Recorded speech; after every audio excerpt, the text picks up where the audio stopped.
விஜய் வந்து கடைசி படத்தில் நடிப்பதாக ஏற்கனவே சொல்லிட்டார். அந்த கடைசி படம் தான் ஜனநாயகன்னு சொல்லிட்டார். ஏப்ரல் மாதம் எலெக்ஷன் வர்றதுனால ஜனவரியிலேயே பொங்கலுக்கு அந்த படத்தை ரிலீஸ் செய்வதாக ஏற்கனவே முடிவு செஞ்சுட்டாங்க.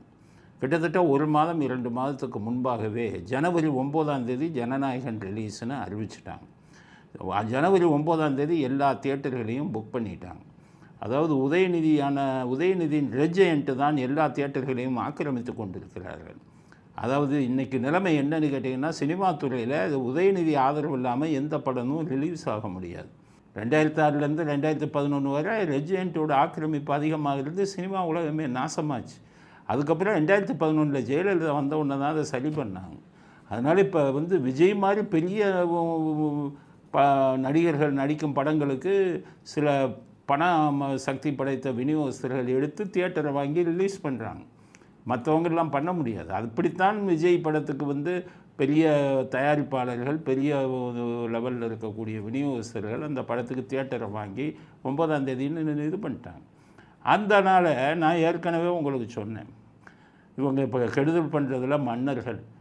எம்ஜிஆர் உலகம் சுற்றும் வாலிபன் 1973 ரிலீஸ் பண்ணும்போது படத்தையே நெகட்டிவை தீ வச்சு கொளுத்தணுன்னாங்க. அவங்க கட்சியை சேர்ந்தவங்களே இந்த படம் ரிலீஸ் ஆனால் நான் சேலை கட்டி கொள்கிறேன்னாங்க. அந்தளவுக்கு கெடுதல் பண்ணாங்க. இல்லைன்னா அன்றைக்கி உலகம் சுற்றும் வாலிபன் கொளுத்தப்பட்டிருக்கும். இன்றைக்கி அதே நிலைமை விஜய்க்கு வந்துருச்சு. நான் ஏற்கனவே சொன்னேன், நிறையா உங்கள் படத்துக்கு கெடுதல் பண்ணுவாங்க, இன்னும் நிறைய விஷயம் பண்ணுவாங்க. அதுக்காகத்தான் இப்போ என்ன பண்ணியிருக்காங்க, 9ஆம் தேதி ரிலீஸ்னு ஏற்கனவே சொல்லிட்டார் விஜய்.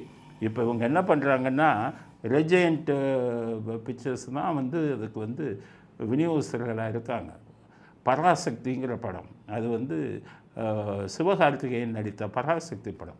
அதுக்கு தயாரிப்பாளர்கள் யாருன்னா திமுக குடும்பத்தை சேர்ந்தவர்கள்.